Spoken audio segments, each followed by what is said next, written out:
அரசியல் கட்சியாக பதிவு செய்ய அரசாங்கம் மறுத்ததை எதிர்த்து வழக்கு தொடர உரிமைக்கு மீண்டும் ஒருமுறை உயர்நீதிமன்றம் அனுமதி வழங்கியுள்ளது.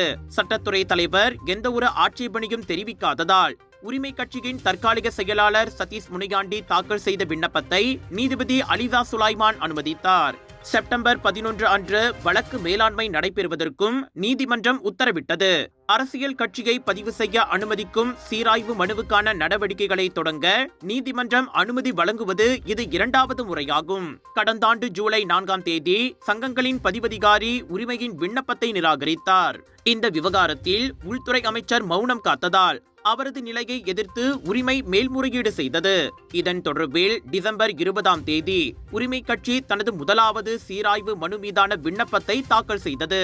அமைச்சர் மௌனம் காத்ததாக கூறி இந்த ஆண்டு பிப்ரவரி 27ஆம் தேதி உயர்நீதிமன்றம் இந்த விண்ணப்பத்தை அனுமதித்தது.